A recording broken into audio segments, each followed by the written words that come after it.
그들이 모였을 때 예수께 여쭈어 이르되 주께서 이스라엘 나라를 회복하심이 이때니이까? 때와 시기는 아버지께서 자기의 권한에 두셨으니 너희가 알 바 아니요 오직 성령이 너희에게 임하시면 너희가 권능을 받고 예루살렘과 온 유대와 사마리아와 땅 끝까지 이르러 내 증인이 되리라. 이 말씀을 마치시고 그들이 보는데 올려져 가시니 구름이 그를 가리어 보이지 않게 하더라. 올라가실 때 제자들이 자세히 하늘을 쳐다보고 있는데 흰옷 입은 두 사람이 그들 곁에 서서 갈릴리 사람들아, 어찌하여 서서 하늘을 쳐다보느냐? 너희 가운데서 하늘로 올려지시니 예수는 하늘로 가심을 본 그대로 오시리라. 할렐루야. 우리의 모든 것 되시는 주님을 찬양합니다. 우리의 기쁨 되신 주님 앞에 우리 감사와 찬양과 영광과 존귀 큰 박수 올려드리겠습니다. 찬양받기 합당하신 주님, 우리의 예배를 통해 최고의 경배를 받기 합당하신 주님의 이름을 송축합니다. 주님 홀로 영광과 찬양을 받아 주시옵소서. 존귀와 능력이 주께 있음을 선포합니다. 네, 우리 하나님의 놀라운 은혜 가운데 한 범위를 우리 포드의 성도들 한번 바라보시면서요, 오늘 이 시간 영상으로 함께 예배하는 우리 글로벌 포드 식구들을 향해서도 우리 한번 따뜻한 사랑과 격려와 축복의 박수를 서로에게 보내겠습니다. 네, 주님의 놀라우신 은혜가 우리 모두에게 있게 되기를 주님의 이름으로 축복합니다. 할렐루야. 사랑하는 여러분, 성령 충만하십시오. 말씀 충만하십시오. 네, 오늘 함께하는 이 예배 시간을 통해 갇힌 자를 자유케 하시는 성령의 사역이 우리 가운데 나타날 것을 믿고 선포합니다. 여러분 아멘이세요? 자, 우리 사모하는 마음으로 옆 사람과 이렇게 인사하겠습니다.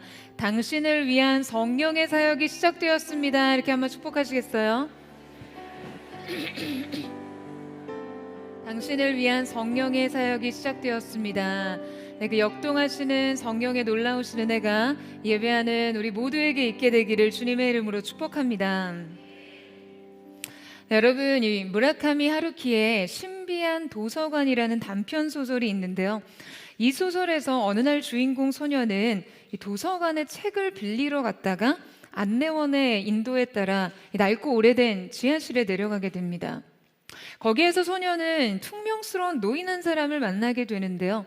이 노인은 소년이 찾는 책을 읽으려면 정해진 시간마다 책을 암기해야 된다라는 이 황당한 요구를 건넵니다.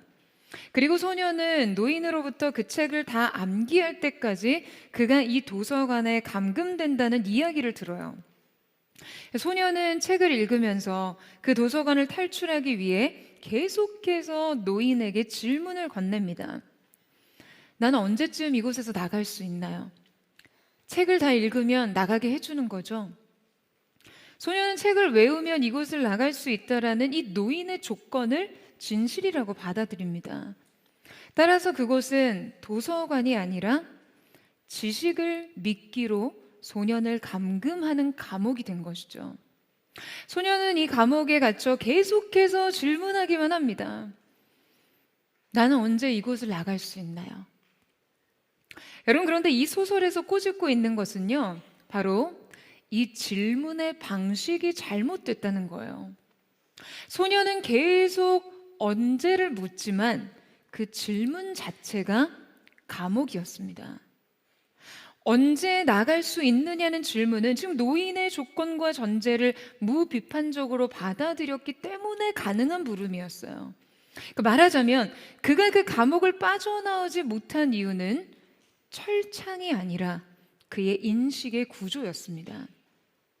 언제 나갈 수 있느냐라는 이 잘못된 질문이 자신에게 철창이 된 것이죠. 자신의 자유를 제한하고 조건화하는 노인에게 그는 불필요한 질문을 던졌어요.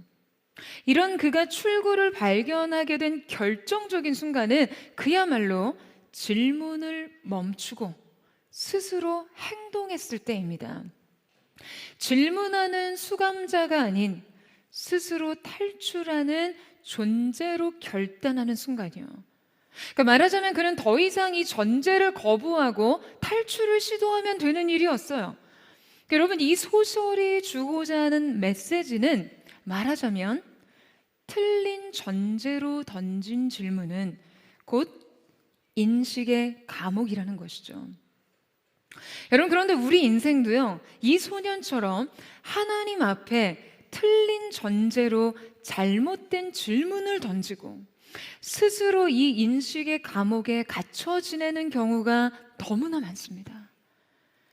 질문을 멈추고 그저 약속과 성령을 받아 누리면 되는 일인데 말이에요. 오늘 우리는 이 소년과 같이 인생에 대한 잘못된 전제와 조건의 틀에 갇혀 예수님께 잘못된 질문을 던지는 제자들을 발견합니다. 그들은 이 잘못된 인식의 구조 안에서 인생에 있어 두 가지 중요한 원리를 놓치고 마는데요.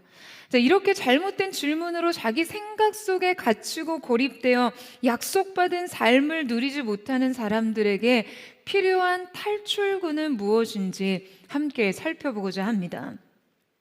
인식의 감옥으로부터 벗어나기 위한 출구 그 첫 번째는 땅에 두지 말아야 할 것을 기억하라 입니다. 자, 저를 한번 따라해 보시겠어요? 땅에 두지 말아야 할 것을 기억하라. 자, 여러분, 그렇다면 그것은 무엇일까요? 땅에 두지 말아야 할 것 말이에요. 여러분, 그것은 우리의 믿음의 시선과 초점입니다. 하지만 오늘 말씀 속에서 제자들은 철저하게 땅에 두지 말아야 할 것을 붙잡고 있었어요. 그들의 문제와 한계 속에서 우리는 우리 자신의 연약함 또한 발견할 수 있는데요. 자, 우리 함께 6절 말씀을 같이 한번 읽어보도록 하겠습니다. 6절 말씀 시작.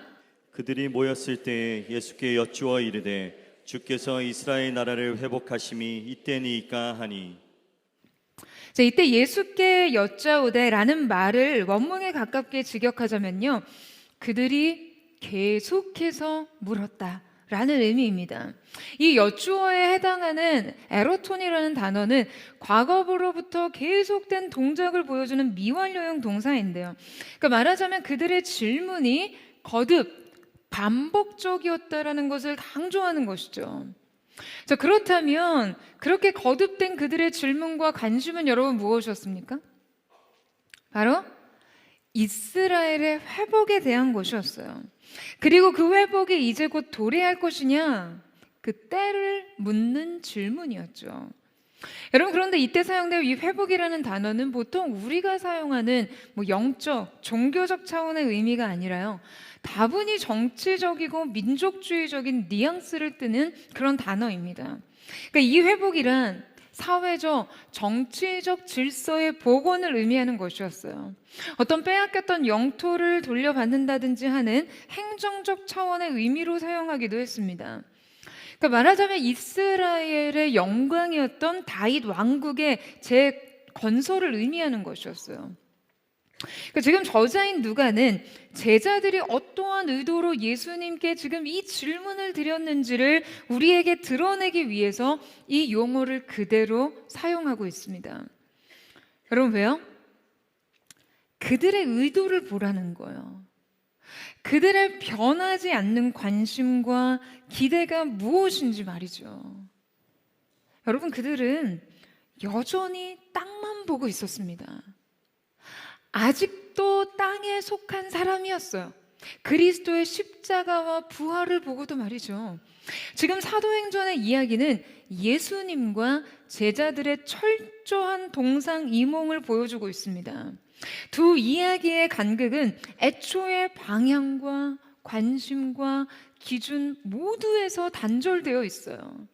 하나님의 나라와 이스라엘의 왕국, 성령의 임재와 능력, 그리고 인간 세계의 가시적인 통치와 권력의 간극, 그리고 오고 가는 모든 인류의 세대에 이르는 보편적인 일들과 지극히 민족적이고 지역적인 이슈들의 간극 등 말이죠. 그러니까 마치 각각의 주연들이 묘하게 맞물려서 하나님의 나라의 이야기를 구성하고는 있지만 서로는 각각의 이야기를 전개하듯이요. 그러니까 예수님의 관심과 그들의 관심은 예수님이 이 땅을 떠나시는 순간까지 전혀 좁혀지지 않았습니다. 여러분, 오늘 우리가 이 말씀에서 깨달아야 할 것은요, 이들이 기대하는 구원의 방식이 애초에 그 출발부터 잘못되었다라는 점이에요. 여러분, 왜 그렇습니까? 여러분, 그들은 자신들이 기대하고 기다리던 회복을 이미 자기 방식으로 정의 내리고 있었어요. 바로 민족주의적, 정치적 메시아관에 의한 이스라엘의 해방이었죠. 그들은 자신들이 기대하는 구원의 방식을 끝까지 고집하고 있었습니다. 이 방식에 대한 절대적인 확신이 있었기 때문에 여러분, 그들은 이 때에 대해서 질문할 수 있었던 거예요. 여러분, 생각해 보세요. 우리가 누군가의 의중을 물을 때 그거 언제 할 거예요? 그거 언제 하겠냐라고 묻는다면 여러분, 이 질문에는 무엇이 전제되어 있는 것입니까? 그것을 하겠다는 그 의지 자체는 지금 이미 전제가 되어 있는 것이죠. 언제 할 거냐라고 한다는 것이 일단 전제된 거예요.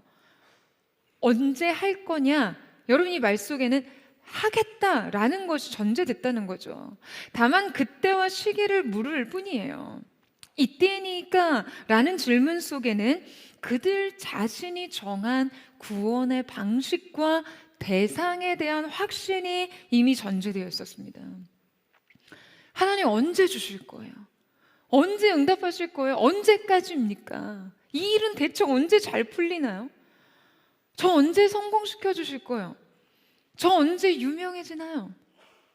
이 언제라는 것은요, 하나님 앞에 답을 정해둔 질문이죠. 하나님의 뜻과 방식은 묻지도 따지지도 않고 창조주의 계획과 삶의 주인과 통치자 대신 그분의 의중은 안중에도 없이, 그러니까 대체 응답은 언제 되는 겁니까? 여러분, 우리 삶의 이 전제들도 이와 비슷합니다.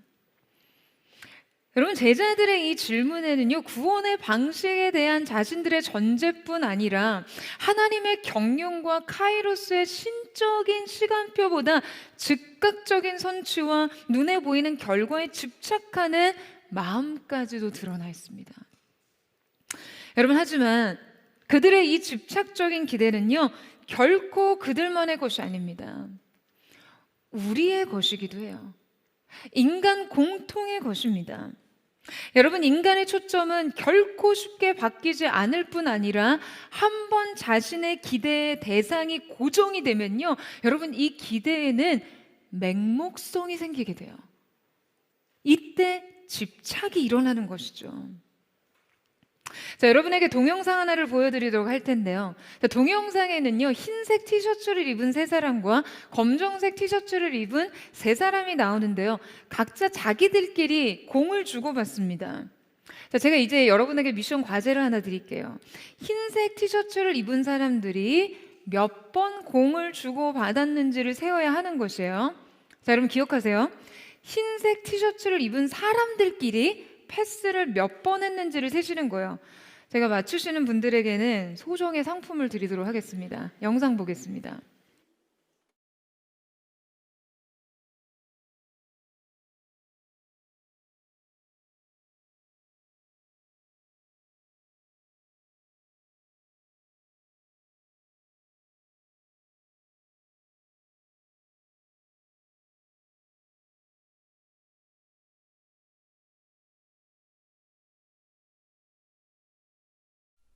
How many passes did you count?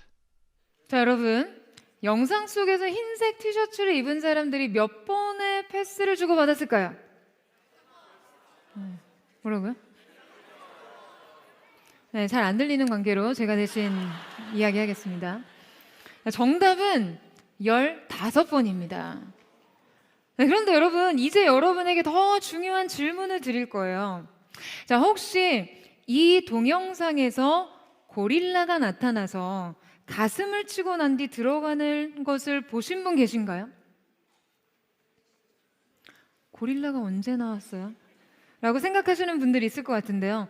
자, 좀 전에 여러분이 보신 영상을 다시 돌려서 한번 보여드리도록 하겠습니다. 자, 여러분, 이번에는 고릴라를 찾아보세요. But did you see the gorilla?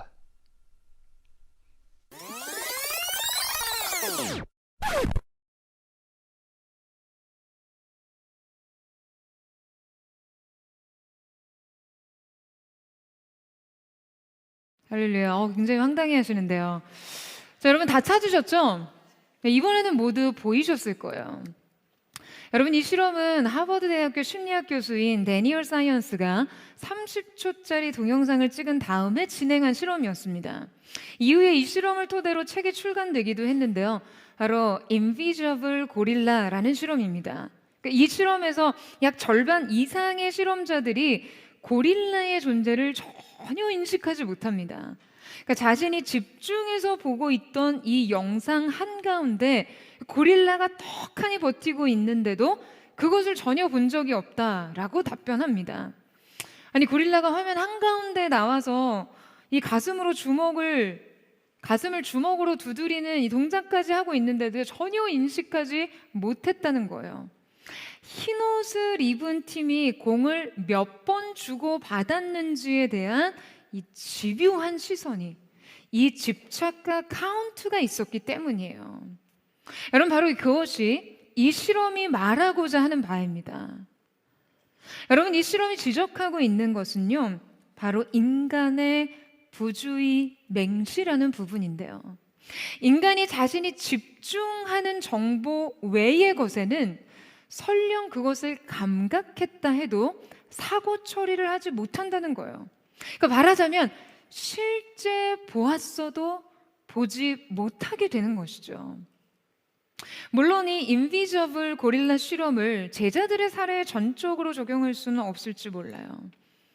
하지만 여러분, 인간이란 자신이 집중하는 대상이 고정되면 다른 것에 대해 심각한 부주의를 일으킨다라는 이 인간의 한계를 적용할 수 있죠. 여러분, 제자들에게 있어서 하나님의 나라는요, 보이지 않는 세계였어요. 관심 밖의 영역, 기대 밖의 문제, 예수님의 십자가와 죽음과 부활과 승천 모두가 가리키고 있는 이 하늘에 속한 세계에 그들은 결코 주목하지 못합니다. 그들은 오직 눈에 보이는 성취와 결과, 자신들이 기대하고 자신들이 고대하던 이스라엘 정치적 회복의 문제에만 맹렬히 집착하고 있었어요. 그 현실 세계의 문제 속에서만요, 땅의 문제에만 관심이 있었어요. 여러분, 이 초점과 방향은요, 시작부터 주님의 시선과 결코 만날 수 없는 것이에요. 이 시선 끝에서는 결코 주님을 맞이할 수 없습니다. 발견할 수 없어요. 1999년 이 민간 항공 역사상 가장 널리 알려진 비극적인 사건이 있었는데요. 바로 존 F 케네디 주니어의 항공 추락 사고였죠. 당시 케네디 주니어는 밤 시간대에 바다 위를 비행하는 경로에서 이 시각적 수평선이 없는, 즉 하늘과 바다의 구분이 없는 상태를 지나게 되는데요. 말하자면 이 육안으로 하늘과 바다의 경계를 구분할 시각적 기준이 없는 거예요. 이러한 상황은 이 조종사에게 아주 심각한 공각, 지각 상실을 유발하죠. 보통 이렇게 심한 안개나 구름 때문에 하늘과 바다가 같은 생면을 이룰 때 발생합니다. 자, 그런데 이때 케네디 주니어가 조종하던 비행기가 눈에 보이는 감각, 시계 비행이만 의존하다 전복 가까운 상태로 극단적으로 기울어져서 결국 이 수직에 가까운 각도로 회전 낙하하면서요, 대서양에 충돌합니다. 이 사고로 인해 3명의 탑승자 전원이 사망했어요. 세계를 충격에 빠뜨린 사고였습니다. 여러분, 이 안타까운 사고가 왜 일어났을까요? 속도의 부족이었나요? 동력이 원인이었습니까? 문제의 원인은 하나였습니다. 방향 감각의 문제였어요. 방향 감각이 상실된 채로 전복 비행인지 정치 비행인지도 모르는 상태로 주행을 하는 일이 여러분 얼마나 위험한 일인지 우리는 이러한 비극적 사고를 통해 깨닫게 되는 것이죠. 여러분, 우리의 인생도 마찬가지입니다. 우리도 비행기체가 상하 전복된 상태인 줄 모르는 채로 고속 주행을 하듯이 살 수 있어요. 삶의 방향 감각과 초점이 잘못된 채로 빠른 속도와 눈에 보이는 성취와 결과에 집착하는 것이죠. 여러분, 그런데 그러다가 인생은 결국 돌이킬 수 없는 추락을 하게 됩니다. 나는 무엇을 위해 살 것인가? 내 인생의 방향은 어디로 향하고 있으며 무엇을 쫓고 있는지에 대한 명확한 방향 감각과 목적 의식이 없이 여러분 열정, 속도를 운운하지 마세요. 빠른 결과를 보려고 하지 마십시오. 여러분, 이것만큼 위험한 것이 없습니다. 여러분, 이것은요, 인생을 건 부질없는 모험이에요. 여러분, 앞서 제자들이 끝까지 포기하지 않던 이 정치적 회복, 이스라엘의 독립의 문제는요, 명백한 전복 비행이었습니다. 그들은 이 비행이 계속해서 자신들이 원하는 고지로, 그 목적지로 자신들의 삶을 실어 나르지 못하자 분개했고 실망했고요, 마침내 스승을 팔았고 칼을 뽑아 들었습니다. 그러니까 그렇게라도 이 혁명의 분기점을 마련해 보고 싶었어요. 여러분, 하지만 이 문제는 비단 제자들의 문제가 아니에요. 우리의 삶에서 너무나 빈번히 일어나는 일입니다. 이 무시무시한 전복 비행 말이에요. 내가 바라는 구원, 나의 기대의 성취, 나의 기준의 도달, 나의 이 고정적 초점, 그리고 맹목적 집착, 내 뜻대로 안 될 때 그냥 무참히 무너지는 내 자신. 여러분, 이 모든 것이 심각한 영적 전복 비행이에요. 여러분, 우리가 계속해서 나의 고도와 속도와 수직 상태를 이 계기판을 의식해서 조정하지 않으면요, 말하자면 영적 계기 비행을 하지 않으면 여러분, 언젠가 우리는 통제할 수 없는 기울기와 전복 위기에 봉착합니다. 그러니까 맑고 화창한 날에는 크록초록 하늘을 나는 것 같지만 시야가 확보되지 않는 환경에 진입하는 순간에도 스스로의 감각만을 의존하다 보면 여러분, 우리는 어느 순간 급강하게 되는 거죠. 여러분, 그런데 이때 대체 이 각자의 방향 감각이라는 것이 여러분 뭐라고 생각하세요? 각자의 이 방향 감각은 뭔 것 같으세요?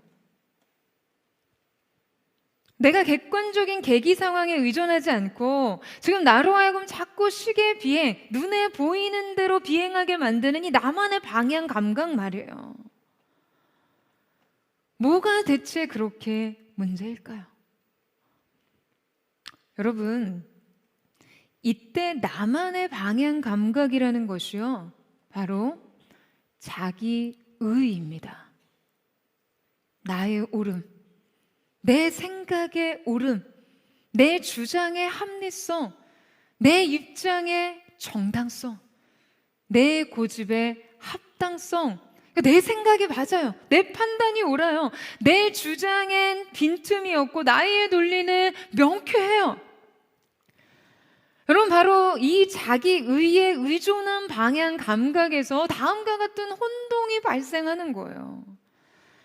이해할 수 없는 하나님의 뜻, 도무지 받아들일 수 없는 그분의 결정, 내 삶에 침해하는 그분의 주권. 그냥 끝까지 전복 비행이든 정치 비행이든 상관없이 나는 나만의 방향 감각대로 간다. 나는 내 판단대로 간다. 내가 납득할 수 있는 논리대로 간다. 나는 이렇게 살아왔고 또 이렇게 살아갈 거다. 나는 원래 그래 라고 하는 사람들은요, 끝까지 계기판의 경고를 무시하는 거예요. 사랑하는 여러분, 계기 비행하십시오. 여러분, 위험합니다. 인생은 시야가 확보되지 않는 일들의 연속이에요. 매 순간 각자의 감각은 언제든지 착각에 빠질 수 있다는 것을 기억하셔야 합니다. 여러분, 아멘이세요? 여러분, 현실 감각이 아닌 영적인 감각으로 말씀의 지도와 성령의 인도를 받으시기를 축복합니다. 여러분, 그래야 인생의 안전한 항로를 따라갈 수 있어요. 하지만 제자들은 그냥 끝까지 하늘에 있어야 할 것을 땅에서 구합니다. 그들의 세계는요, 하늘이 전제가 아니라 땅이 전제였어요. 그들의 구원은 하늘이 아니라 기필코 땅에서 완성되어야 했습니다. 눈에 보이는 세계, 눈에 보이는 결과, 그래서 그들의 손에 만질 수 있고 붙잡히는 것들, 자신의 삶을 지지하고 증명해주는 것들, 마땅한 권리라고 생각되는 수많은 삶의 조건들. 여러분, 물론 이 모든 것들은요, 그들에게 지금 이 모든 거는 필요가 없다라는 이야기를 하는 것이 아니에요. 다만 이것들이 그들의 관역이 될 수는 없다라는 것이죠. 매일 그들이 집중하고 전념하고 결국 그 하나의 관역을 향해 쏘고 달리는 인생의 목적이 될 수는 없다라는 거예요. 여러분, 여러분의 인생에서요, 나 이것만큼은 안 돼, 혹은 나 이것만큼은 있어야 돼, 하나님께서 이것만큼은 내 인생에 허락하셔야 되는 거예요 라고 생각하는 그 부분을요, 하나님 앞에 먼저 정렬하세요. 여러분, 아멘이세요? 주님의 뜻이 무엇인지 아무런 전제와 거부감 없이 먼저 구하시고 그 뜻 앞에 먼저 순복하세요. 그 구원의 전제와 방식을 주님께 먼저 내어드리시기를 축원합니다. 여러분, 하나님께 맡긴다고 하나님이 여러분의 그거, 여러분이 너무나 소중히 생각하는 그거 뺏어가시는 거 아니에요. 온전히 주인께 내어드릴 때 우리는 이 소유의 불안으로부터 전전긍긍하지 않게 되고요, 이 집착의 맹목성으로부터 자유로울 수 있어요. 뿐만 아니라 주님께서 여러분에게 그것을 맡기실 때 여러분은 그 뜻을 온전히 이룰 수 있는 것이죠. 할렐루야. 여러분, 그 은혜가 있기를 축복합니다. 여러분, 백지로 주님 앞에 나아가세요. 그저 하나님의 서명, 컨펌, 허락과 승인을 받는 그러한 기도, 그러한 구함이 아닌 주님의 뜻을 받아 적어 내려갈 수 있는 이 인생의 백지 믿음이 여러분의 것이 되기를 축복합니다. 그렇다면 주님이 승천하시는 때까지 그야말로 주님의 바짓가랑이를 붙잡든 물고 늘어진 이 질문에 대해 예수님의 답변은 무엇이었습니까? 자, 우리 7절 말씀을 같이 읽겠습니다. 시작. 이르시되 때와 시기는 아버지께서 자기의 권한에 두셨으니 너희가 알 바 아니요. 자, 여러분, 지금 예수님께서는요, 이 때를 정함에 있어서 그 결정권은 전적으로 아버지께 달려있다라는 말씀을 하고 계세요. 보통 우리는 이 말씀을 그저 표면적으로 이해하고 받아들입니다. 그런데 이 아버지의 권한이라는 말씀엔 매우 중요한 의미가 있습니다. 우리가 이 의미를 좀 더 깊이 이해하기 위해서는 유대적 문화와 율법 관습에 대해서 살펴볼 필요가 있어요. 여러분, 유대 전통 문화를 들여다보면 바로 이 아버지의 권한이라는 의미를 깊이 이해할 수 있거든요. 유대 혼인 전통에는 예수님과 교회의 관계를 비유하기 아주 적절한 예와 상징들이 있는데요. 자, 그래서 예수님도 종종 이 혼인잔치와 신랑과 신부의 비유를 들어 예수님과의 관계성을 설명하시곤 하셨잖아요. 자, 유대 혼인 관습에 의하면 신랑은 신부와 약혼을 한 뒤에 신부의 거처를 준비하기 위해 떠나게 됩니다. 자, 이때 두 사람은 실제 결혼 계약이 성립된 것으로 두 사람은 정식 부부로 간주가 되죠. 그러니까 예수님의 부모인 요셉과 마리아의 정혼도 바로 이 상태를 의미합니다. 그리고 약혼 후 신랑이 신부를 위해 거처를 마련할 동안 신부는요, 신랑의 아버지 집에 거하게 되는데요. 신랑은 신부를 아버지 집에 둔 채로 자신들의 새로운 거처를 준비합니다. 자, 이 자리에 계신 많은 자매분들이 지금 굉장히 강한 거부감을 느끼실 거예요. 아니, 정혼을 하자마자 시댁에 가서 산다고? 게다가 남편도 없이? 뭐 이런 생각이 드실 수 있는데요. 정말 고대 유대사의 여성으로 태어나지 않은 것에 세상 말로 할 수 없는 감사를 느끼면서 다시 말씀으로 돌아가 보면, 지금 신랑이 신부를 아버지의 집에 두고 거처를 준비하지만 지금 이후에 이 두 사람의 새로운 거처의 완공과 이들의 두 번째 단계의 연합 시기는요, 오직 한 사람의 판단에 의해서 결정이 되게 돼 있어요. 자, 여러분, 그게 누구입니까? 바로 신랑의 아버지입니다. 그러니까 신랑 신부가 아무리 준비가 다 됐다고 생각해도 실제 신부를 맞아들이는 날은요, 오직 아버지의 권한입니다.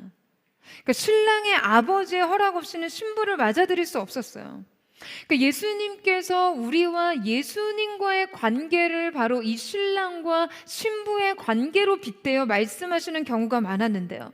자, 함께 요한복음 14장 2절에서 3절 말씀을 같이 한번 읽겠습니다. 시작.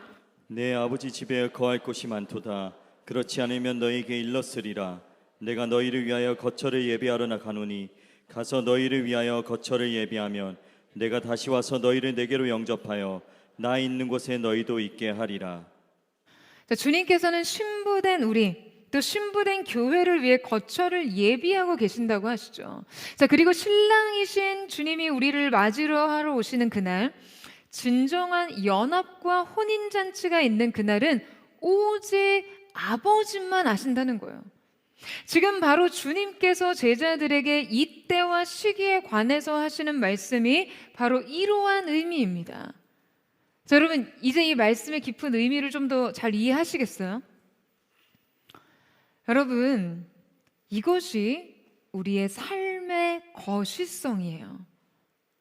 우리의 삶은요, 주님이 우리를 위해 예비하신 그 본향의 처소가 모두 예비됐을 때 아버지께서 이때라 하시면 우리는 신랑 되신 주님과 진정한 연합을 이룰 수 있는 것이죠.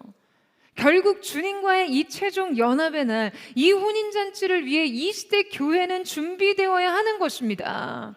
할렐루야. 여러분, 우리의 삶에 대한 이 거시적인 이해가 있어야 삶의 진정한 의미에 도달할 수 있습니다. 뿐만 아니라 우리는 우리의 삶에 일어나는 많은 일들에 대해서도 이 아버지의 권한을 적용해야 합니다. 여러분, 때는 주님께 달려 있어요. 결정은 주님의 권한입니다. 여러분, 아멘이세요? 여러분, 그런데 주님의 권한과 결정이라는 것이 얼마나 다행입니까? 우리의 인생의 모든 것을 다 아시는 주님께서 우리 인생에서 무엇이 정답인지, 무엇이 최선의 답인지 아시는 주님께서 결정해 주시는데요. 그 결정을 따르는 일에 있어 우리 마음을 정해야죠. 여러분, 우리 눈에 당장 좋아 보이는 수많은 일들이요, 영원히 좋은 것은 아닙니다. 잠깐은 좋아도 끝까지 좋지 않을 수도 있어요. 당장 이 일의 성취를 보아야 오늘 두 다리 뻗고 잘 수 있을 것 같은 뭐 그런 일이 있다면 그럼 다시 생각해 보세요. 그 당장의 성취, 빠르고 즉각적인 결과가 내 인생의 끝까지 정답이 될 수 있는지 과연 최선의 답일지 모를 일입니다. 인생의 수많은 일들을 그저 모를 일로 남겨두세요. 여러분, 그것이 우리 영적 인식의 겸손입니다. 여러분, 아멘이세요? 여러분, 롯이 소돔 땅을 바라봤을 때 창세기에 뭐라고 기록하고 있습니까? 마치 그 땅은 하나님의 동산 에덴과 같았다라고 했어요. 그래서 그는 눈에 보기에 좋은 것을 판단한 것 같지만 그 끝은 멸망이었습니다. 여러분, 아무도 몰라요. 그러나 우리 주님은 아십니다.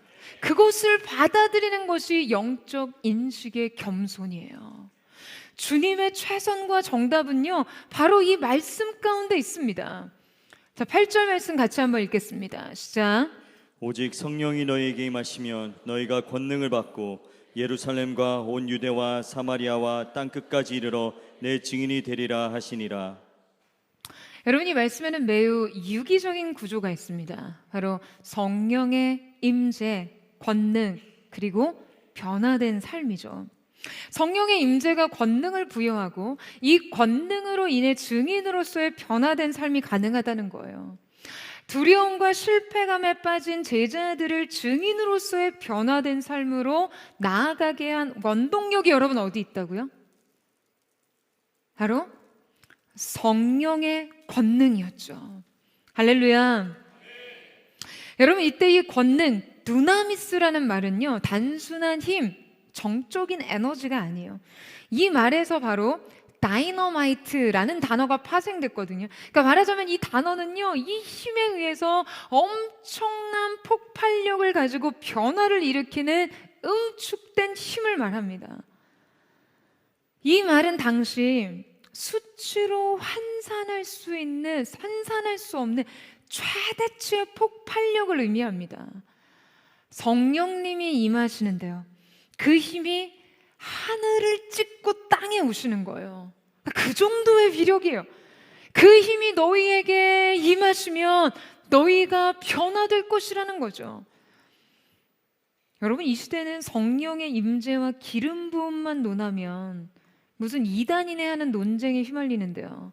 그것은 이 권능을 오역하고 오용하는 많은 사람들의 문제이지 성령의 임재를 사모하는 교회의 문제가 아닙니다. 이 말씀을 보면서 우리가 어떠한 항변을 할 수 있겠어요? 이 시대 교회가 구해야 할 것이 이 성령밖에 무엇이 있겠습니까? 여러분, 아멘이세요? 여러분, 동의하세요? 여러분, 저는 사랑하는 포스처치 가운데 이 성령의 두나미스, 수치로 환산할 수도, 능히 상상할 수도 없는 성령의 강력한 역사가 일어나게 되기를 주님의 이름으로 축원합니다. 여러분의 삶의 영역 속에서도 그 다이너마이트 같은 폭발적인 성령의 놀라운 역동하는 힘의 역사가 나타나기를 예수님의 이름으로 축복합니다. 인식의 감옥으로부터 벗어나기 위한 출구, 그 두 번째는 반드시 땅에 두어야 할 것들을 기억하라입니다. 자, 여러분, 저를 따라해 보시겠어요? 땅에 두어야 할 것들을 기억하라. 여러분, 우리는 앞서 땅에 두지 말아야 할 것들에 대해서 살펴봤습니다. 여러분, 그것이 무엇이었습니까? 바로 우리의 시선과 초점에 관한 것이었어요. 이제 우리는 땅에 두어서는 안 되는 것에 이어 반드시 땅에 두어야 할 것들에 대해 배우려고 합니다. 자, 9절에서 11절 말씀을 같이 읽겠습니다. 시작. 이 말씀을 마치시고 그들이 보는 데 올려져 가시니 구름이 그를 가리어 보이지 않게 하더라. 올라가실 때 제자들이 자세히 하늘을 쳐다보고 있는데 흰옷 입은 두 사람이 그들 곁에 서서 이르되 갈릴리 사람들아 어찌하여 서서 하늘을 쳐다보느냐. 너희 가운데서 하늘로 올려지신 이 예수는 하늘로 가심을 본 그대로 오시리라 하였느니라. 여러분, 주님께서 말씀을 마치시자마자 제자들이 보는 중에 승천하시는 장면이 등장합니다. 그들이 보는 중에 라고 표현한 것으로 봐서 그들 눈에 고정되어 있던 예수님이 지금 시각적으로 점점점 멀어져 갔겠죠. 천천히 하늘로 올라가 급기야 구름에 쌓여 시야에서 완전히 사라지신 거예요. 자, 여러분, 이때 주목할 것은 주님께서 그냥 올라가신 것이 아니라요, 지금 뭐라고 표현되어 있습니까? 올려져 가시니 라고 표현되어 있죠. 말하자면 예수님은 수동적으로 이끌려 가신 거예요. 그렇게 하늘에 이끌려 올라가신 주님은 급기야 구름에 가려 보이시지 않게 됩니다. 그리고 이때 제자들은 자신의 시야에서 사라지신 이 예수님을 한동안 머물러 바라보는데요. 이때 제자들의 시선엔 굉장히 많은 것들이 뒤섞여 있죠. 가장 먼저 이 장면은 그들에게 엄청난 경외감을 느끼게 했을 거예요. 여러분, 그들이 사랑하던 예수님은요, 그들과 함께 떡을 떼고 식사하시고 잠을 주무시던 분이었어요. 그들과 이 땅에서의 일상을 공유하던 분이죠. 이 땅의 모든 물리적인 세계의 일정 부분 주님은 순응하며 사셨어요. 그런데 갑자기 주님이 눈앞에서 하늘로 이끌려 올라가셨어요. 하늘의 어떤 강력한 주체적 힘에 이끌려 공중부양에서 구름 사이로 들어가신 거예요. 여러분, 이때 1차적으로 제자들의 마음엔 엄청난 경외심이 생겼겠죠. 주님의 이 신령한 신성과 권위에 당연히 압도당할 수밖에 없잖아요. 여러분 생각해 보세요. 제가 말씀을 전하는데 지금 이 강단이 아니라 지금 공중에서 한 1m 정도 떠서 전한다고 생각을 해보세요. 여러분, 제가 말씀을 전하는 동안 여러분 감이 졸 수 있겠습니까?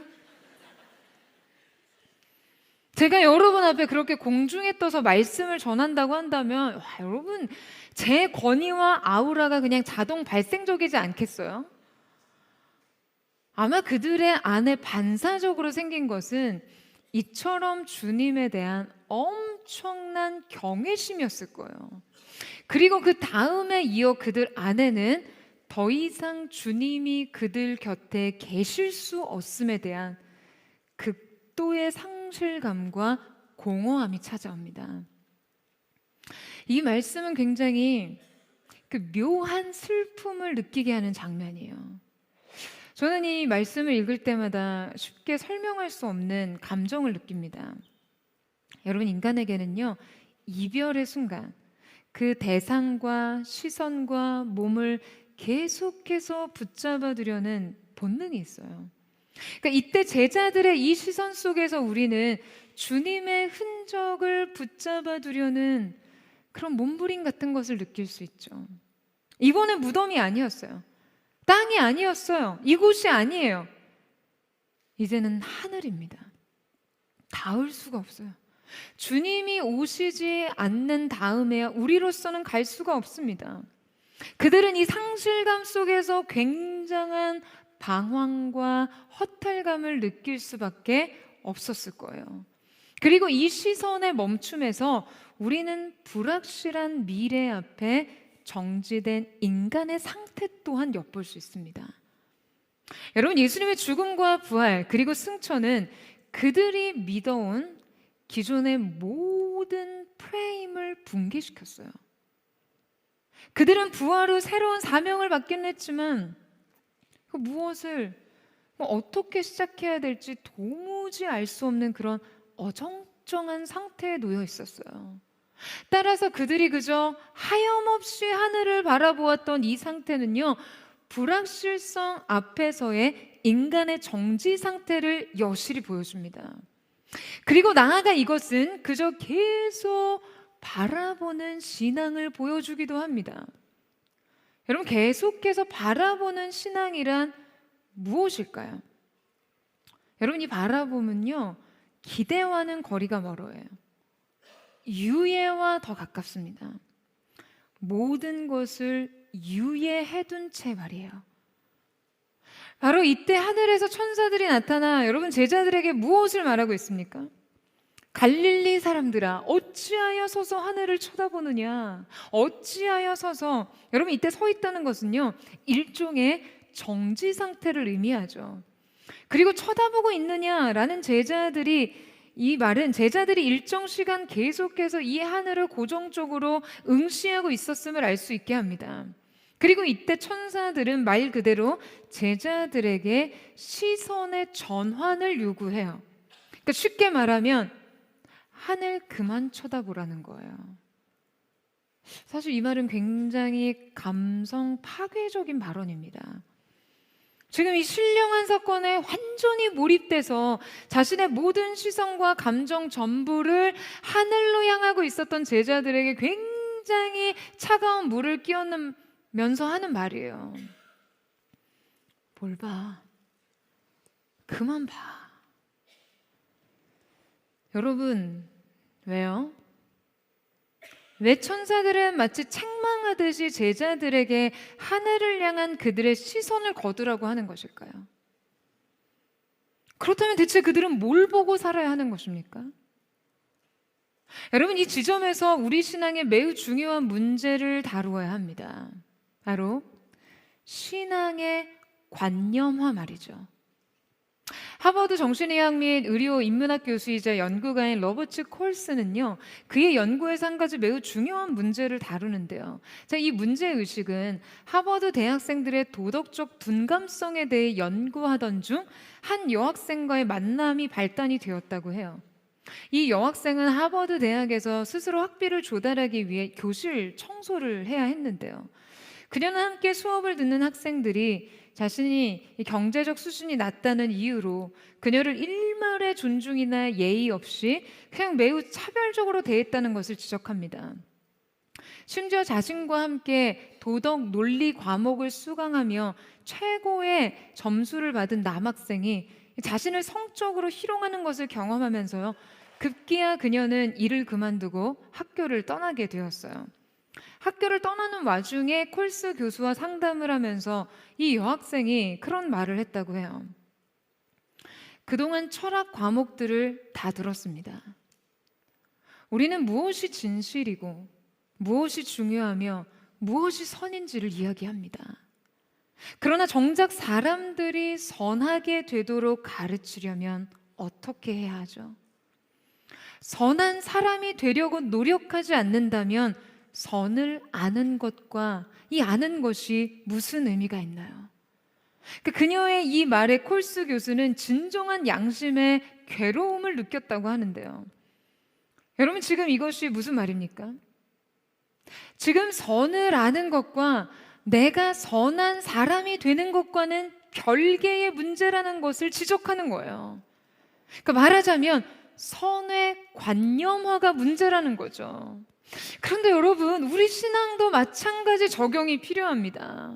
우리가 믿음에 대해서 아는 것과 믿음으로 사는 것 사이에는 차이가 있다라는 거예요. 주님을 향해 감동을 느끼는 것과 내가 실제 그 감동으로 살아내는 것과는 분명한 차이가 있다라는 것입니다. 아니, 목사님, 이 둘의 차이가 있다고요? 제가 예배 때 그렇게 은혜 받고 의열하고 집에 갔는데 이게 전부가 아니라고요? 네, 여러분, 그게 전부가 아닙니다. 그렇다면 이 둘의 차이가 어디에서 발생합니까? 은혜를 말하면서도 헌신은 꺼리는 태도에서 드러나죠. 말씀은 들으나 순종을 미루는 상태. 기도는 하지만 조금도 불안과 두려움과 강박을 떨치지 않는 상태에서 여실히 드러납니다. 나의 믿음을 그저 관념과 이상에만 두는 신앙 말이에요. 하늘만 바라보는 신앙 말이죠. 여러분, 주님은 오늘 우리에게 말씀하십니다. 너희의 발은 지금 땅에 붙어 있다. 내가 있지 않은 이 세계에 너희는 계속 발을 붙이고 있다라는 거예요. 너희들의 그 텅 빈 눈동자로 삶을 살아내서는 안 된다. 그 공허와 상실감으로 삶을 끌어안아서는 안 된다라고 말씀하세요. 여러분, 현실에 뿌리 내린 믿음, 현실에 뿌리 박은 영성으로 사는 은혜가 있게 되기를 주님의 이름으로 축원합니다. 우리의 믿음과 우리의 사랑이 실체가 있는 것이 되게 하는 것이죠. 여러분, 오늘 우리는 매우 상반된 두 가지 가르침을 동시에 적용해야 하는 숙제를 떠안았습니다. 그게 무엇이죠? 바로 땅에 두지 말아야 할 것과 반드시 땅에 두어야 할 것을 분별하는 일이죠. 여러분, 우리의 구원에 대한 기대와 갈망은 무엇을 향해 있어야 합니까? 이 방향 감각은 철저히 하늘을 향해 있어야 합니다. 여러분, 그러나 동시에 우리는 두 발로 땅을 딛고 서야 해요. 땅에 두어야 하는 것은요, 우리 신앙의 중력이에요. 영적 무게의 중심은 땅에 있어야 한다는 거예요. 관념이 아닌 실제, 하나님을 향한 나의 마음이 이상과 이론에 머무는 것이 아니라 지금 내가 이곳에 느끼고 생각하고 표현하고 살아내는 모든 것이 되어야 한다라는 것이죠. 할렐루야. 여러분, 그러한 삶을 사모하십니까? 여러분, 예배가 그저 감정에 머물지 않고 이상과 관념에 머물러 있는 것이 아니라 내 삶의 우선순위를 바뀌는 실체적 능력이 되어야 합니다. 머리가 아니라 가슴이 되어야 하고요, 수긍이 아니라 눈물이 되어야 합니다. 감동에만 머물 게 아니라 헌신으로 이어져야 하고요, 영광만을 말할 것이 아니라 직접 십자가를 져야 해요. 우리의 믿음이 말에 있지 않고, 여러분, 우리의 행함에 있도록 불편해도 힘들어도 감수해야 하는 것이죠. 여러분, 그런 믿음의 실체적 삶을 사모하시나요? 여러분, 오늘 우리가 이 말씀 가운데 순종하며 땅에 두지 말아야 할 것을 하늘에 두고 하늘에 두지 말아야 할 것을 반드시 땅에 둘 때 하늘을 찍고 우리 안에 오실 성령의 임재가 있을 줄로 믿습니다. 할렐루야. 성령의 두나미스, 성령의 권능을 경험하는 저와 여러분 되시기를 주님의 이름으로 축원합니다. 우리 시간 함께 찬양하며 기도하며 나아가기를 원합니다.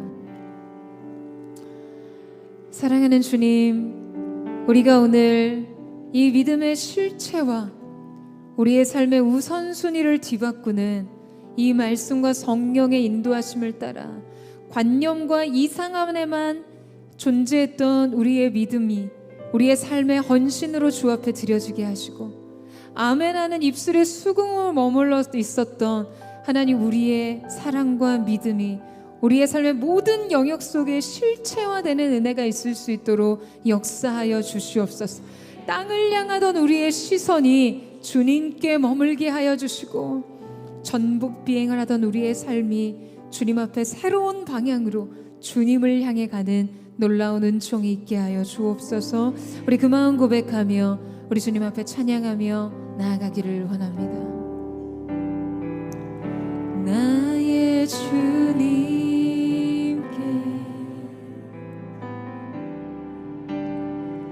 찬양 드리며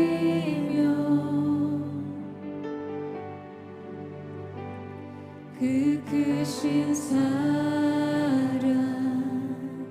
주 임재 감사해. 어둠 속에 찾아오셔서 어둠 속에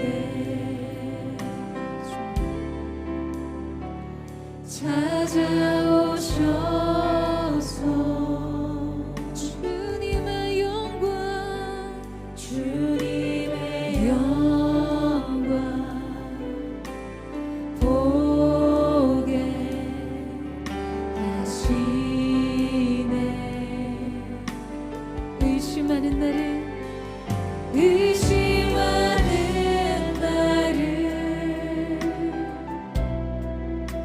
손 내밀어 잡아주시네. 두려운 맘 내려놓고 주 바라봅니다.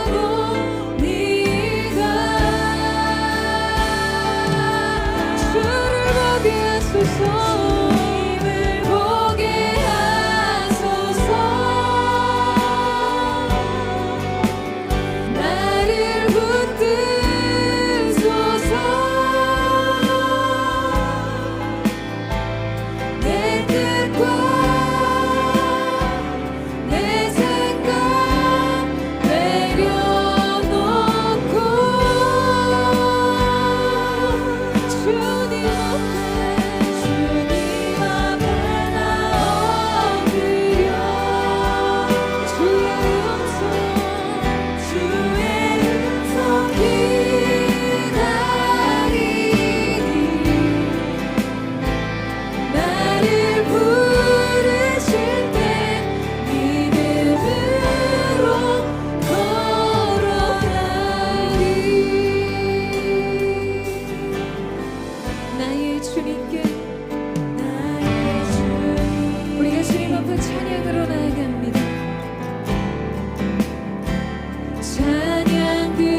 주시옵소서. 할렐루야.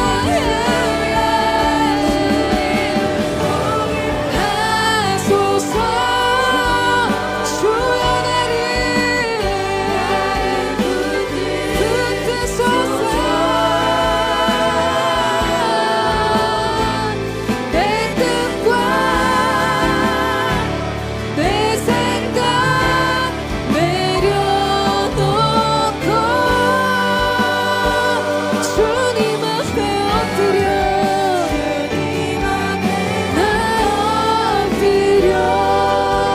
주의 음성 기다리니 나를 부르실 때 믿음으로 걸어가리. 사랑하는 여러분 무엇을 보고 계시나요? 여러분 무엇을 듣고 계십니까? 여러분 무엇을 질문하는 인생인가요?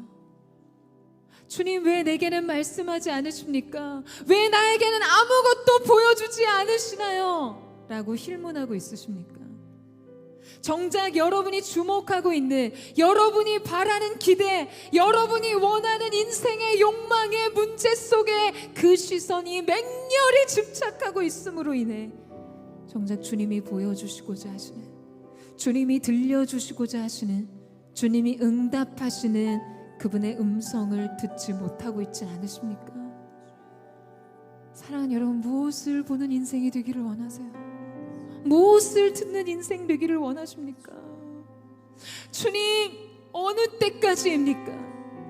주님의 때가 이때니까, 이스라엘을 회복하시는 때가 이때이시니까 반복적으로 거듭 과거로부터 지금까지 계속해서 제자들의 마음은 그리스도의 십자가가 부활을 보고도 여전히 이 맹렬한 자기 인생의 기대와 소망과 욕망의 집착 속에 사로잡혀 있었어요.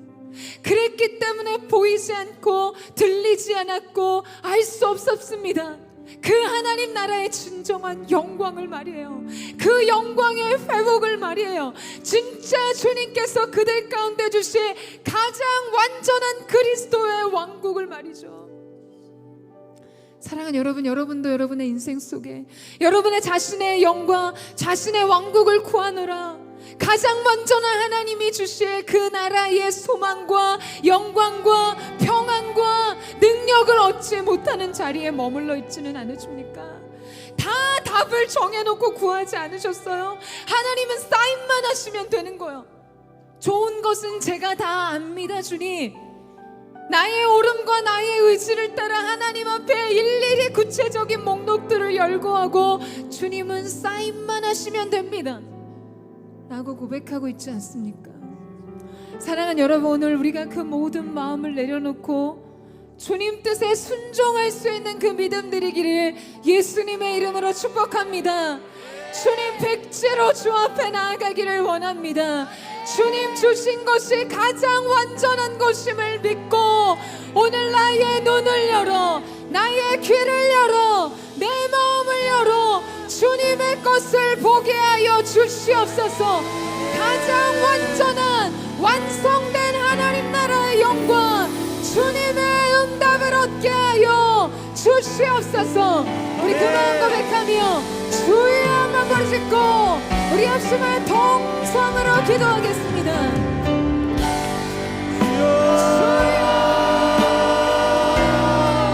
주님 그랬습니다. 주님 앞에 모든 것을 결정하고 정해두고 주님의 사인만을, 주님 이것을 행해 주십시오. 그러한 의지 속에 나의 오름, 나의 의, 나의 판단, 내 생각 속에 머물렀던 주님 그 모든 것을 주님 앞에 겸허히 내려놓고 우리가 하나님 편에 서는 자들 되기를 원합니다. 주님 내 편이 되어주십시오. 내 뜻에 승낙하여 주십시오. 고백하기보다 하나님의 뜻이 하늘에서 이루어진 것처럼 땅에서 이루어지기 원하니 그 마음을 주 앞에 드립니다.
되시는 것들을 보게 하여 주옵소서. 보게 하소서. 오 주님, 내가 주께 주님 말씀하시고 오늘 그 말씀으로 우리를 새롭게 하여 주옵소서. 하소서. 내가 전심으로 주 얼굴 구하리니 주의 뜻대로 나를 세우시리라. 오직 믿음으로 주를 바라보리니 늘 주님 곁에서 주님을 향해 내가 전심으로 땅을 향했던 우리의 시선 눈을 들어 주를 보게 하여 주십시오. 전심으로 하나님을 구하는 인생 살게 하여 주시옵소서. 오직 믿음으로 주를 바라보리니 늘 주님 곁에서 늘 주님 곁에 서리라. 늘 주님 곁에서 이라. 늘 주님 곁에서 이라. 사랑하는 여러분, 여러분의 인생의 항도를 결정할 때, 여러분의 인생의 길을 결정할 때 여러분은 무엇에 의지한 결정을 내리시겠어요? 오직 나만의 방향감과 나의 취향, 나의 생각, 나 원래 이런 사람이에요 라는 여러분 자신에 대한 것입니까? 여러분 그렇게 살다가 인생 사고 납니다. 여러분 전복 비행은요 하늘과 땅이 구분되지 않는 비행이에요. 시계 비행에 의존하다가는 사고 납니다. 계기 비행하셔야 돼요. 성령의 인도하심과 말씀의 지도를 따라가는 은혜가 있어야 합니다. 여러분 아멘이세요? 여러분 롯은요 눈을 들어 그 땅을 바라보니 그 땅이 여호와의 에덴과 같이 물과 풍부함이 풍성한 풍요로운 땅이었다라고 소돔을 그렇게 성경이 기록하고 있어요. 여러분 저주받을 땅이 애초에 아니었다고요. 하나님의 심판을 받을 땅처럼 보이지 않았습니다. 그 땅은 물이 풍부했고 마치 하나님의 에덴과 같아 보였어요. 이 인간의 시선을 따라간 그곳에 여러분 무엇이 기다리고 있었습니까? 심판과 멸망이 기다리고 있었어요. 그러나 말씀을 쫓아 따라갔던 아브라함의 인생은 어땠나요? 여러분 척박한 가나안에서도 젖과 꿀이 되는 땅을 하게 하신 하나님의 은총이 말씀의 성취가 그를 기다리고 있었어요. 여러분 무엇을 쫓아가는 인생 되기 원하세요? 당장에는 좋아 보이지만 끝이 좋지 않은 인생. 당장에는 성취인 것 같았지만 마지막에 가서는 망하는 인생. 이곳이 나의 의로를 통해 내 판단과 내 생각, 내 취향과 내 자아를 통해 판단하며 사는 나의 방향 감각을 통해 사는 자의 종말입니다. 여러분 계기비행하셔야 돼요. 말씀을 쫓아가는 곳에 평안이 있는 줄로 믿습니다. 아멘. 아멘이세요? 아멘. 말씀을 따라 행하는 자에게는 큰 평안이 있사오니 저에게는 장애물이 없을 거라고 시편 기자는 고백합니다. 사랑하는 주님, 말씀을 따라 행합니다. 성령의 인도하심을 따라 행하기를 원합니다. 여러분 인생의 계기비행을 하세요. 모든 뒤집혀진 인생의 전복비행, 여러분 속도를 내면 낼수록 위험해집니다. 오늘 이 시간 성령님 오셔서 교정해 주십시오. 말씀으로 우리의 삶을 정렬시켜 주십시오. 옳은 방향과 항로를 따라 행하게 하여 주옵소서. 그렇게 주 앞에 삶을 흩어가기를 원하는 사람 주의 한번 부르짖고 기도합니다. 주여, 주여, 우리의 삶을 맡겨드리기를 원합니다. 말씀에 의탁합니다. 부르심에 의탁합니다. 약속을 따라 행하기를 원합니다. 우리의 뜻을 하나님께 맡겨드립니다. 주님은 오르십니다. 그 오른 일을 행하시는 내 앞에 선하신 하나님, 우리의 삶에 가장 좋은 걸 주시는 주님 앞에 우리의 삶을 드리며 나아가오니 예수님 주인 되어주시고 오늘 우리가 주님 안에 있는 삶의 안정 그 평안을 누리게 하여 주십시오. 주의 법을 사랑하는 자에게는 큰 평안이 있으리니 그에게는 장애물이 없으리라. 말씀을 선포하며 주께 의탁하는 자의 길을 안전히 지키시는 하나님의 은혜를 우리 모두가 경험하게 하여 주옵소서. 이유 되시네 내 노래 되시네 내가 믿는 분 예수 내가 속한 분 예수 삶의 이유 되시네 내 노래 되시네 전심으로 주님 손에 주님 손에 맡겨드리리 나의 삶 주님께 주님 손이 나의 삶 붙드네 나 주의 것 영원히 주와 함께 걸어가리라 주와 함께 걸어가리라 모든 길을 주실래 주님의 뜻 안에 주님 우리가 살아가기를 원합니다. 나 살아가리 주의 약속은 영원해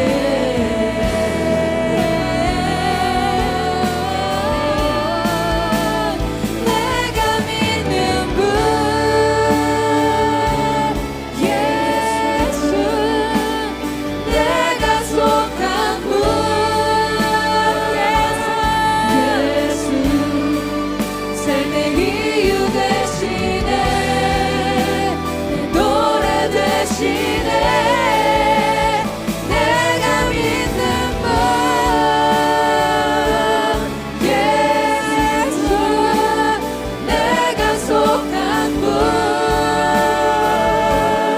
예수 삶의 이유 되시네 다시 한번 전적으로 주님 손에 의탁하며 내가 믿는 분 주님 손에 우리의 길을 하시는 가장 좋은 길을 하시는 주님께 우리의 미래를 하시는 주님께 맡겨드리고 나아갑니다.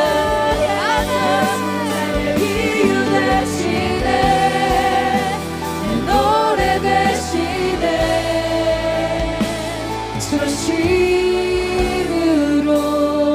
전심으로 우리의 인생에 참된 길을 아시는 주님 가장 좋은 길이 무엇인지 아시는 하나님의 손에 우리의 인생 길을 맡겨드리기를 원합니다. 사랑하는 여러분 우리 주님은 옳은 일을 행하시는 분이 아니세요. 우리 주님이 옳은 분이십니다. 그러시기 때문에 하나님께서 행하시는 모든 일이 옳습니다. 주님의 믿음을 주님 앞에 올려드리며 우리의 삶을 두려움 없이 주 앞에 맡겨드리기를 원합니다.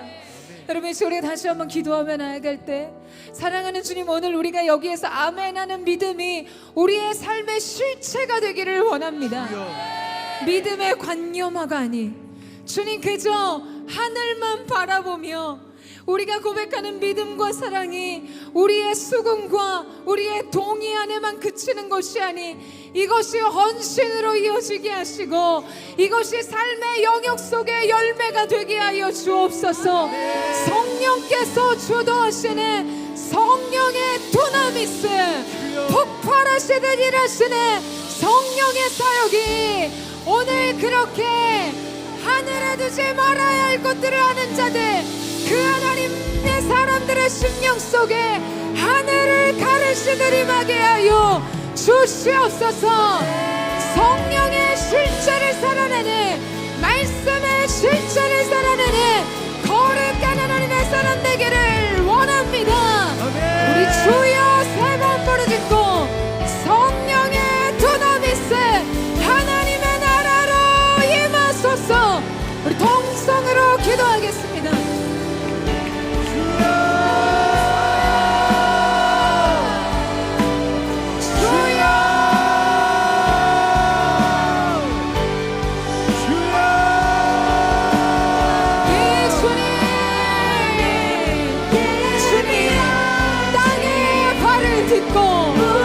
우리가 주님 안에 성령 안으로 들어가기를 원합니다. 성령의 두나미스 폭발하는 하시는 거룩하신 성령님 오늘의 주의 권능으로 임하여 주시옵소서. 주의 권능으로 임하소서.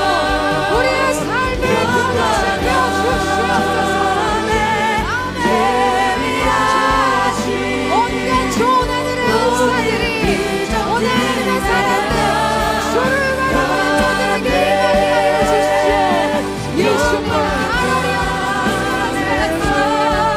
마음의 문을 열고 주님 내가 이 예배의 자리가 삶의 자리가 되게 하시고 삶의 자리가 예배의 자리 되게 하셔서 하늘만 쳐다보는 인생이 시키는 성령의 새 역사를 바라보게 하여 주옵소서. 할렐루야.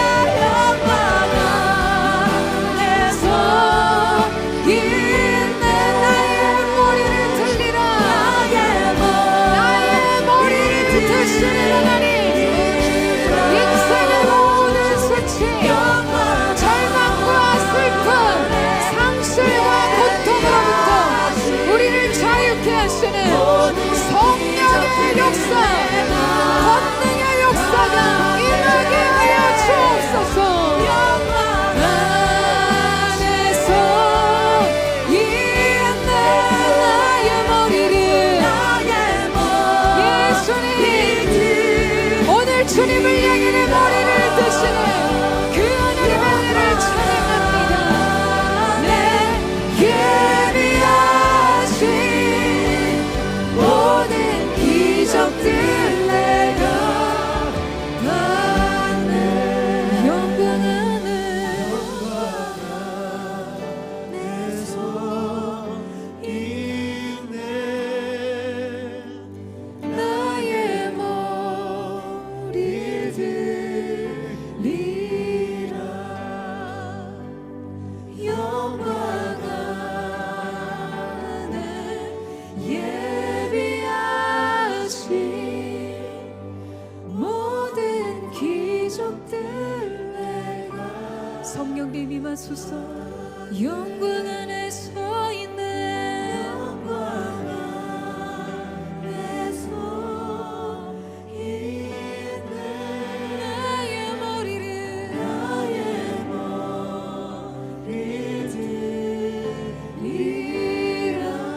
영광 안에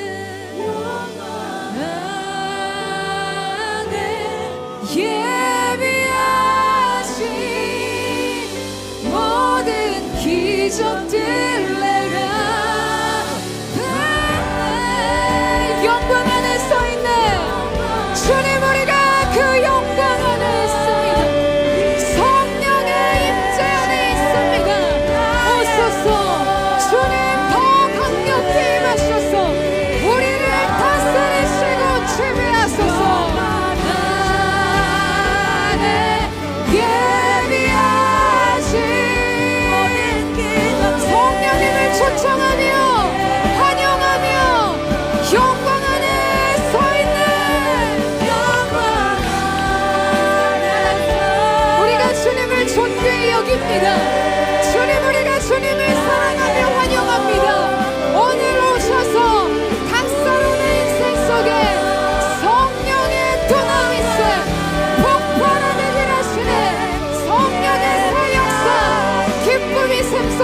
하시고 평안이 터지게 하시고 새로운 인생의 기대와 소망이 부어지게 하여 주옵소서.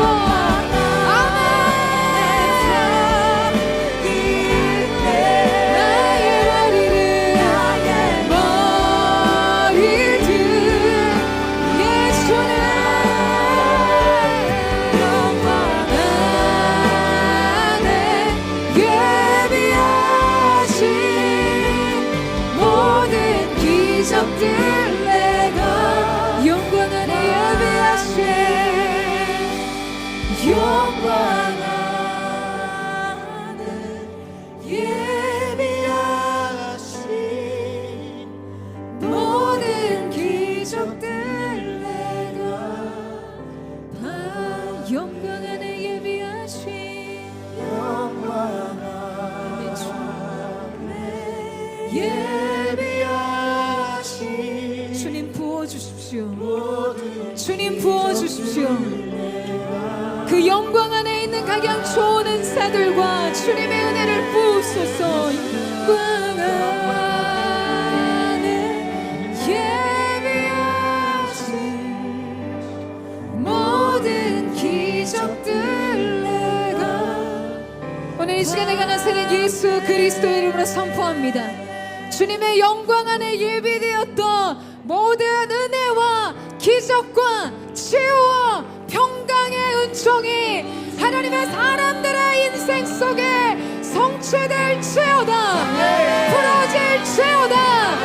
입법되었던 말씀의 성취가 우리의 인생 카이로스의 문을 열어 성취되었음을 선포합니다. 주님 하늘에 가견 좋은 것들이 오늘 이들의 삶 속에 부어지게 하여 주시옵소서. 그렇게 성령님 오셔서 세일을 행하여 주옵소서. 그 일을 일하신 우리 좋으신 성령님을 찬양하며 주께 감사드리며 우리 존귀하신 예수님의